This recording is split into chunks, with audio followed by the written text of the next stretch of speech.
जय माता दी सभी को। कैसे हैं आप सभी लोग? स्वागत है आपका अपने चैनल में। तो आइए चलते हैं। आज मैं लेकर आई हूँ गणगौर की संपूर्ण विधि, गणगौर की सामग्री और गणगौर के पूजन विधि। तो आइए चलते हैं। गणगौर मुख्यतः रूप से राजस्थान में मनाया जाने वाला त्योहार होता है। इसमें गण शिव जी और गौर माता पार्वती जी का है। यह त्योहार महिलाओं के लिए विशेष महत्व रखता है। यह व्रत राजस्थान के अलावा अन्य प्रदेश जैसे मध्य प्रदेश, उत्तर प्रदेश, गुजरात और अन्य प्रदेशों में भी मनाया जाता है। इस व्रत को करने से महिलाओं को अखंड सौभाग्य की प्राप्ति होती है। कुंवारी कन्याएं भी मनचाहा वर पाने के लिए इस व्रत को कर सकती हैं। माना जाता है इस व्रत को महिलाएं पति से गुप्त रखती हैं और प्रसाद भी पति को नहीं देती हैं। इस व्रत का विशेष महत्व विवाहित महिलाओं के लिए है, जो अपने पति की लंबी उम्र के लिए करती हैं। तो आइए जानते हैं ये व्रत 2025 में कब मनाया जाएगा।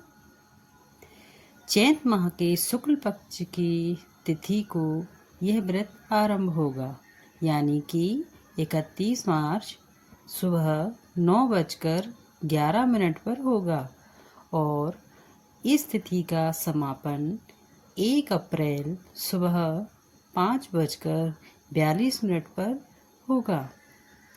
इस साल 2025 में गणगौर का व्रत 31 मार्च को रखा जाएगा। तो आइए जानते हैं इस व्रत में लगने वाली सामग्री क्या क्या रहेगी। गणगौर के व्रत में लगने वाली सबसे पहली सामग्री रहेगी, हम मिट्टी की गणगौर बनाएंगे, यानी कि शिव और पार्वती जी। शिव और पार्वती जी की मूर्ति हमेशा मिट्टी की बनाई जाएगी। उसके बाद हम रोली, मौली, मेहंदी, हल्दी, चावल, फल, फूल, दूबा, जल, घी, दीपक और नमकीन और मिट्टी की हम प्रसाद के लिए भोग में गुने बनाएंगे। ये गणगौर के व्रत में लगने वाली सामग्री है। इसके अलावा आप चाहें तो पकवान भी बना सकते हैं, कुछ प्रसाद के लिए मिठाई भी ले सकते हैं और आप जो भी भगवान को चढ़ाना चाहते हैं वो आप ले सकते हैं। तो अब आइए चलते हैं हमारी गणगौर पूजन की विधि की ओर। गणगौर की पूजन विधि 16 दिन पहले से ही शुरू हो जाती है। अगर हम इस व्रत को 16 दिन नहीं कर सकते तो हम 16वें दिन, यानी कि जो लास्ट दिन होता है, हम उस दिन व्रत को कर सकते हैं।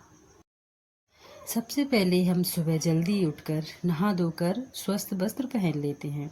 उसके बाद हम बगीचे में जाकर या फिर ऐसी कहीं जाकर जहाँ पर दूबा मिलती है, दूबा लाते हैं और गणगौर माता जी के गीत गाते हैं। उसके बाद घर में आकर हम चौक पूरते हैं, यानी कि आटे का चौक बनाते हैं। उसके बाद हम पटा रखकर मूर्तियों को विराजमान करते हैं। उसके बाद हम पूजन विधि स्टार्ट करते हैं। हम 16 बार गणगौर पर पानी छिड़कते हैं। उसके बाद हम रोली, हल्दी, टीका करते हैं, फिर चावल, अक्षत, फूल चढ़ाते हैं और गुने से हम उनका भोग लगा देते हैं। उसके बाद हम एक पेपर लेते हैं या फिर हम दीवार पर भी टिक्की लगा सकते हैं। दीवार गंदी हो जाती है, इसलिए हम पेपर लगाकर पेपर पर टिक्की लगा सकते हैं। ये टिक्की हम 16 टिक्की लगाएंगे। मेहंदी की 16, रोले की 16 और काजल की 16 टिक्की लगाएंगे। उसके बाद हम एक थाली में सुहाग जल तैयार करते हैं। सुहाग जल में क्या क्या लगेगा, तो एक थाली लेंगे, उसमें हम जल डालेंगे, दूध डालेंगे, दही डालेंगे, हल्दी डालेंगे और कुमकुम डालेंगे और घोलकर सुहाग जल तैयार करेंगे।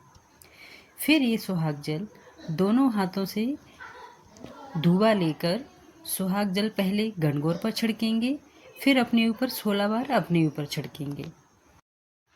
फिर गणगौर को हम नमकीन मीठे जो गुने बनाते हैं उनसे हम उनको भोग लगाएंगे और भोग लगाने के बाद हम उनकी कथा सुनेंगे। कथा सुनने के बाद हम शिव पार्वती जी के लिए आरती कर सकते हैं, यानी कि शिव जी की आरती कर सकते हैं। उसके बाद सुबह की पूजा समापन हो जाती है।